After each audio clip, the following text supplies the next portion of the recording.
What's going on, man? It's your boy Bucky Malone, man. We here with DJ Nick. Tune in to DJ Nick TV, man. Let's get it. DJ Nick, DJ Nick. Okay, we in the building. It's your boy DJ Nick, DJ Nick TV. Who we got here today, man? Man, you already know, man. I shouldn't have to say my name, man, but it's the boy Bucky Malone, man. VA Zone, 703 Zone. You know what I'm saying? The mayor of Virginia, basically. You know, you looking at him. Mr. Diplomatic himself. You know what I'm saying? Okay. So, Bucky, bro, where you from, bro, exactly, though? Man, I'm from everywhere, man. I'm from uptown, downtown. It's like, nah, I'm from Virginia, though. Was born in Arlington, Virginia. Grew up in Bailey's Crossroads, Virginia. That's like a, you know what I'm saying? It's a small city that's like in between Arlington and Alexandria, you could say. But I spent some time out in Manassas, Prince William County as well. So basically all over Northern Virginia. I done lived in PG as well, so just all around DMV nigga, you could say. The part of Virginia you at right now, would you consider that the DMV? Oh yeah, hell yeah. I mean, me personally, you know, I feel like how the outside world carry it. They like, whatever's popping that's from DC, Maryland, or Virginia, they gonna claim it, but it get political with all the other shit. But I consider where I'm from part of the DMV because we close to everything, you know what I'm saying? We not too far from DC, we not too far from Maryland, you know what I'm saying? So yeah, I consider it a part of the DMV for sure.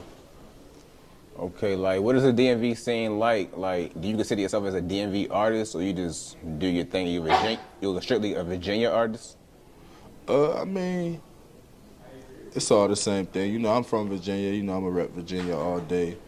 But, you know, DMV is one. It is a culture. I have been immersed in it. I have been a part of it and a part of the story. So, you know what I'm saying? I rep both as well. I rep Virginia, but I done crossed paths in D.C., Maryland as well, so, and Baltimore. So, you know what I'm saying? I rep it all. You know what I'm saying? It's all the same thing to me. Okay, yo, so how was it actually growing up in Virginia, though? How was it growing up? Shit. It was kind of different, man. Like, Is it different from PG? I feel like it's the same, kind of. It's kind of like, you can compare it to PG because on the outside looking in, you know what I'm saying, it look like real middle class. Like, you got like your nice little pockets, then you got certain areas that might be like a little sketchy. But all in all, it looked like it should be cool. But then when you really like spend time out there and figure out the inner workings, you be like, oh nah, it's some janky shit going on. And I done lived in PG from Addison Road to New Carrollton, so I can vouch on both sides, even though I'm a Virginia nigga. I know how it go on both sides. I done spent a lot of time in Largo too. So it's like, it's one of them things where it's like, you'll go out, if you from out of town and you from like an inner city, you might come out there and be like, oh, this shit's sweet. It's townhouses everywhere, woo woo. But then it's like, you will get fucked over if you not on your pivot at the same time. So it's just a weird place to be in, but coming up, it was cool for me, shit. That's a fact. Hey, bro, so we want to know, like, when did you get into this music shit? And when was you inspired? And how you get into it, I should say. Word. I mean, I gotta give credit when it's due. I feel like, shit, probably my parents to give a clean-cut answer because my pops, him and my uncle, they had a go-go band. You know what I'm saying? Before I was even here, they was in the go-go, had a band, used to play all over the city. They used to even go on tours with like R&B acts. Like they was on tour with Joe, I think, like early 90s or something like that. So, you know what I'm saying? Like the music, I ain't gonna cap and be like, oh man, like I'm just that nigga. Nah, I feel like I inherited it through my genes. Like Pops was heavy involved with music. Even in my household with my moms and my grandma, they was listening to a bunch of shit. Whether it was R&B or hip-hop, you know what I'm saying? There was a lot of stuff being played in the crib. So just constantly being around music and hearing music, I just had a natural love for it, for sure. Okay, that's fire, bro. So was you inspired by your parents when they was in a group, or was you inspired by a rapper you saw on TV? I ain't gonna cap, like I feel like always hearing music kept me interested, but like in the early, coming up in the early 90s and shit, like, I was born in 92, so, like, I'm a shorty around all of this shit, but, like, I still remember vividly seeing, like, Snoop on TV, Bone Thugs on TV. Like, I remember the Tupac and Biggie shit. I remember all of that shit vividly. Like, I've been a diehard Tupac fan since I could talk, you know what I'm saying? So I remember them memories so clearly, and it's like, that's when shit felt real, you know what I'm saying? Like the music, everything, it ain't seem fake, it ain't seem fabricated, everything felt real authentic. So even to this day, that's the part of time that I cling to the most, and that's where I probably draw the most inspiration from, for real. That's a fact, bro.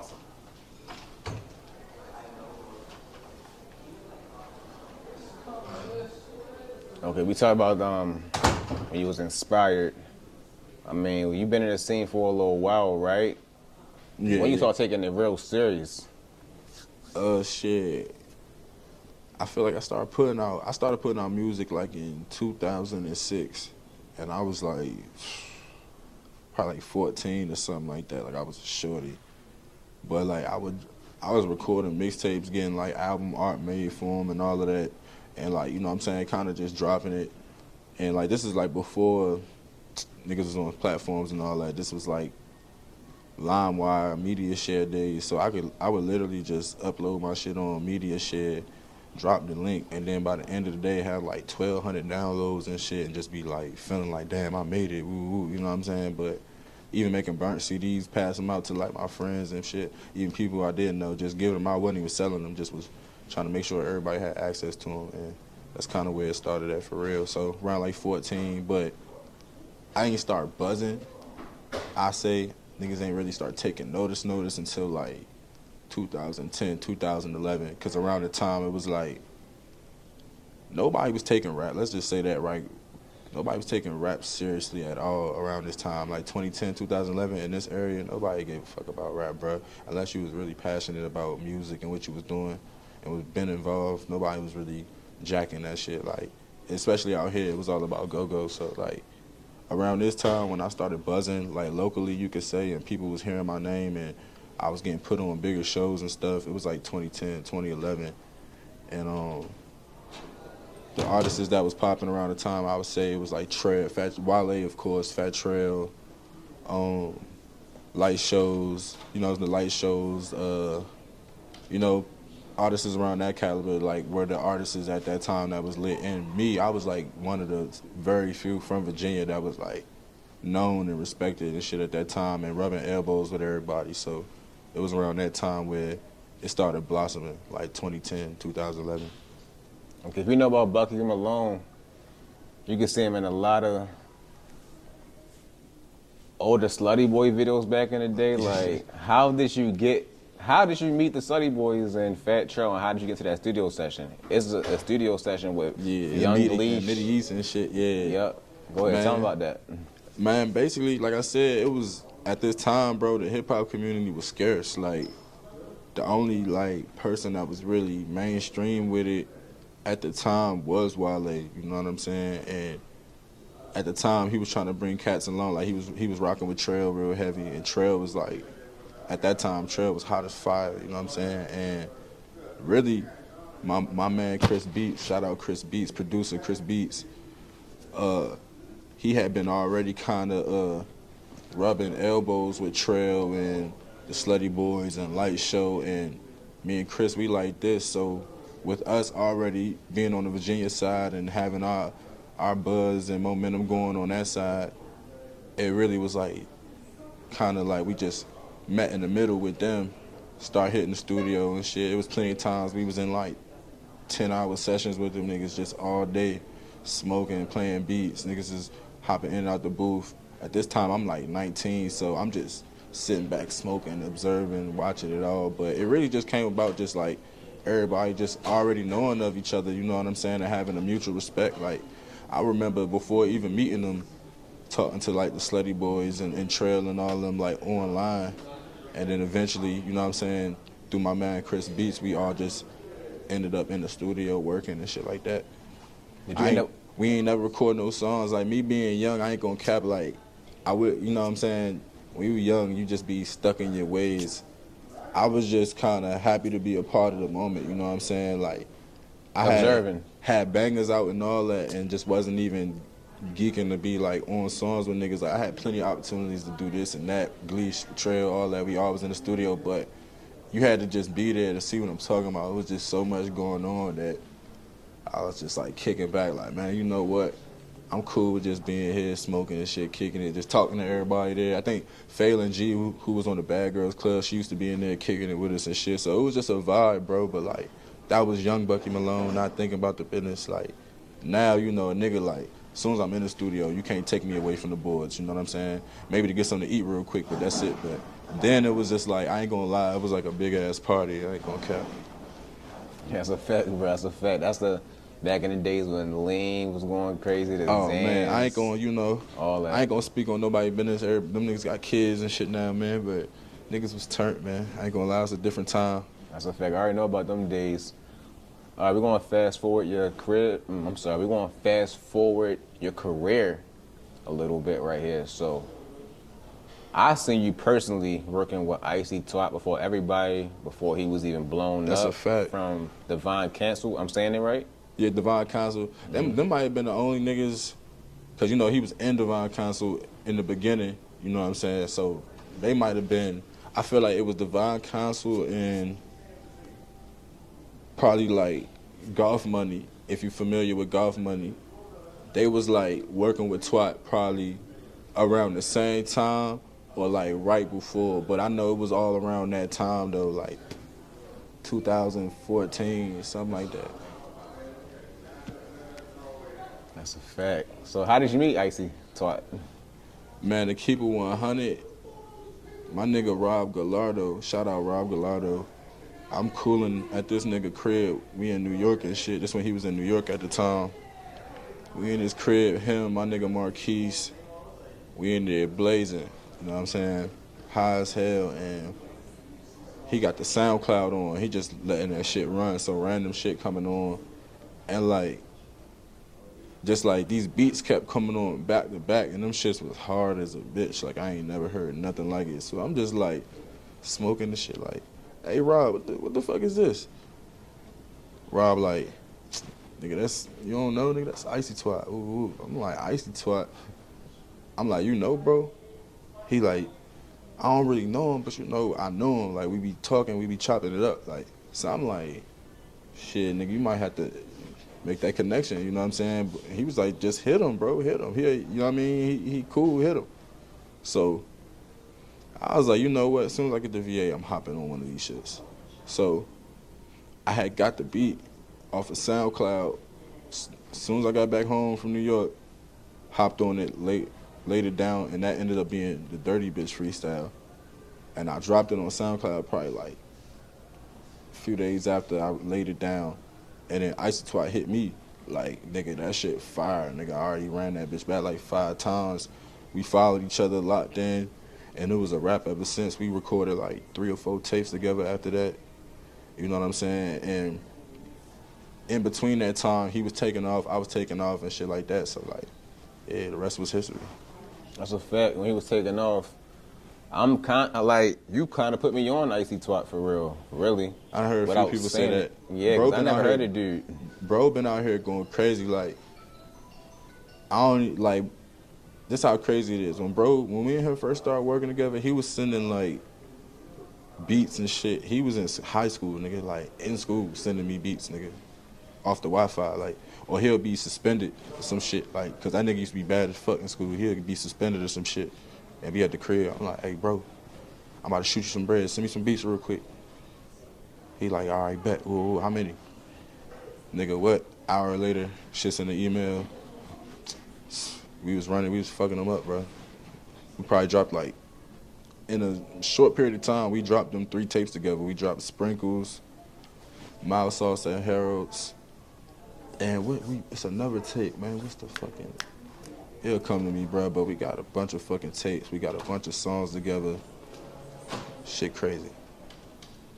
That's a fact, man. That's what's up. Shout out to Icytwat. I see you on Wifigawd. He's a big staple on the underground scene in DC. Shout out my nigga Wifigawd, man. How did you and Wifigawd link up? Shit, I want to say I met bro, because, you know, we know a lot of the same people and shit. I met bro back in, like, I don't even know what year it was. It was like 2019 when I met bro. It was right before the pandemic had hit. Niggas was just outside, and I ran into bro somewhere. He was cool nigga. You know, niggas dapped it up. It was small talk, but it was cool, good vibes. And it was weird because before I was even familiar of him, niggas was like, yo, you know Wifigawd, y'all niggas should make some music together, y'all shit would be perfect together, woo woo. So I was familiar with him, I just wasn't like too hip to the music, but over time, you know what I'm saying, I would just hear more and more and see more and more, and I'm just like, yeah, I'm fucking with bro, you know what I'm saying? And I know he was selling beats. I know a lot of niggas be sleeping, like he be going crazy with the beats and shit. Niggas that just think he rap, he produce and rap. And he was having a beat sale one day, and I hit him up about some beats. Copped a couple beats. And one of the beats that I copped was Lil Baby too. So I knew that was special the moment I recorded it, you know what I'm saying? So as soon as I dropped that and seen how everybody went crazy for it, I was like, yeah, I know me and bro got something special. So we just locked in after that. And then, you know what I'm saying, start recording in the studio together. Next thing you know, man, Polos and 40 Belows whole mixtape together. And it's been on. Where can they get that mixtape at? Shit, it's on all platforms. You know, Apple Music, Spotify, Tidal, all of that. You can get it on Audio Mac too, you know what I'm saying? We try to make it accessible. My man, try to make it accessible to, you know what I'm saying, everybody. So it wasn't just like, oh, you got to stream it. You can get it for free, at least on the Audio Mac. But yeah, you're streaming on all platforms as well. Yeah, I seen y'all going crazy at this party, man. Y'all performed. I'm not sure what party it was. Yeah, but that was the Wifigawd show. He threw a free show at Homemade. It's an art gallery that's out here in DC. He threw a free show / listening party joint. Shit was crazy, man. Went up, performed some joints off the tape. You know what I'm saying? Shit was lit. That's a fact. So there's a kind of some controversy going around right now. I already with know the what girl you about to Bia. say. You want to speak on that? The artist Bia. You want to speak on that? I ain't gonna say too much, but you know, we gonna talk about it offline. Matter of fact, I ain't gonna say too much. That's a fact. We're gonna leave it at that.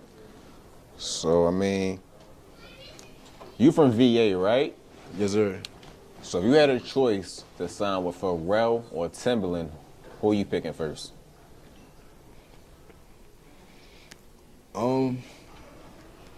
There's really no wrong or right answer. Yeah, it's Shout out to definitely both of those producers. They're very great producers. right.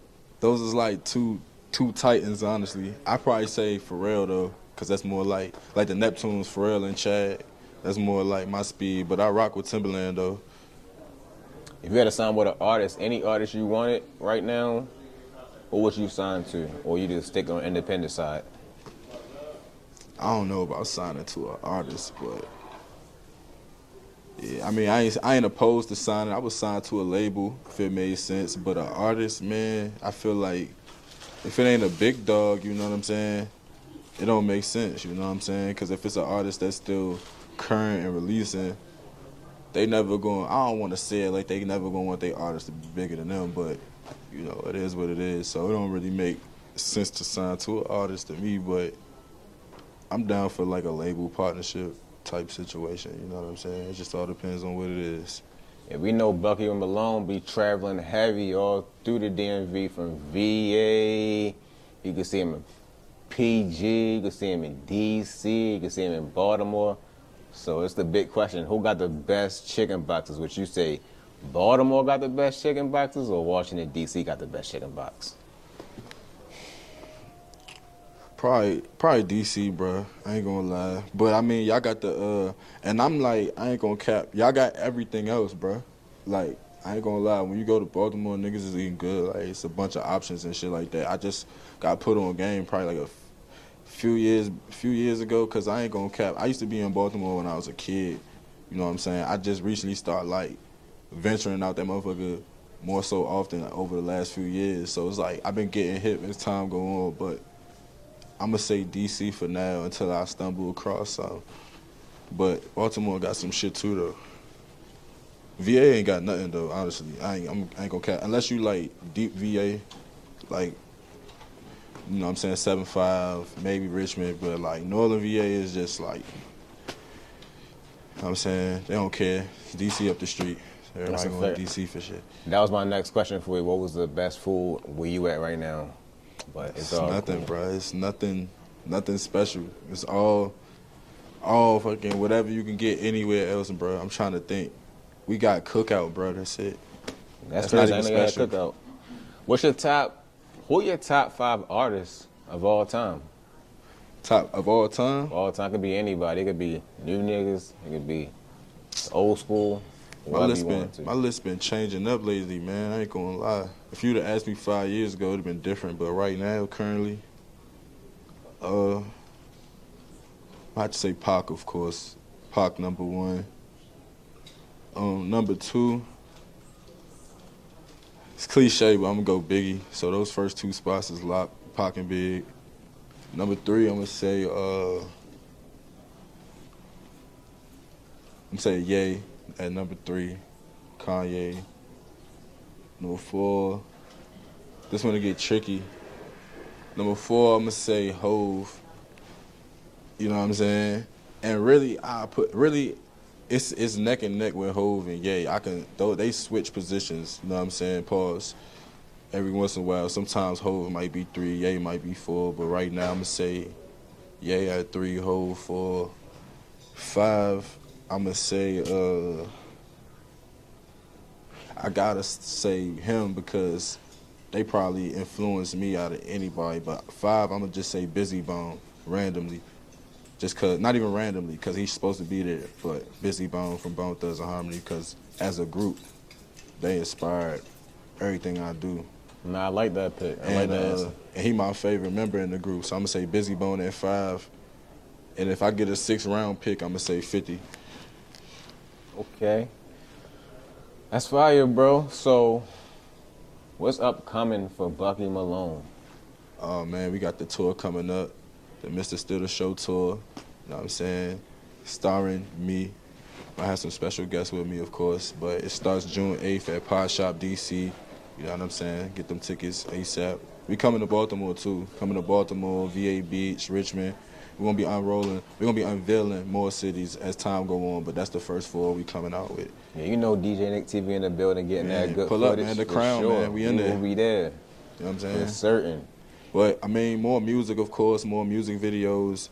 The 1-year anniversary of the Purple album's coming up May 17th, so I got a little surprise for that. And yeah, man, just more shows, a lot of merch coming out, man. I'm really about to get into the whole physical side of shit, you know, having the vinyls and the CDs and shit, man. So just more surprises for the fans, making it more interesting, you know. Making it fun, man. I feel like everything too digital nowadays, man. Everything is Instagram and social media is like, it's cool and all, but that shit can crash any day, man. You gotta give people something to hold, man. So I'm just trying to step my merch game up, honestly. Any last words you want to leave with your fans, supporters, DJ Nick TV? Polos and 40 Belows, the joint mixtape, my nigga Wifigawd out now. Stream that motherfucker, run it up. Keep running that shit, man. Lil Baby 2, the actual video is out right now on YouTube. Subscribe to my channel. I've been trying to get my YouTube subscribers up and shit like that. I'm a real lifer. I'm not an internet guy, but I'm trying to get into all of that, you know what I'm saying? So subscribe to my YouTube channel. And yeah. Alrighty, man, we out of here. DJ Nick TV with Bucky Malone. Oh, yeah. And follow me, man. Twitter, Instagram, Bucky Malone 703, man. Let's get it. Shout out my nigga DJ Nick, man. Go. I'll let your boy, man.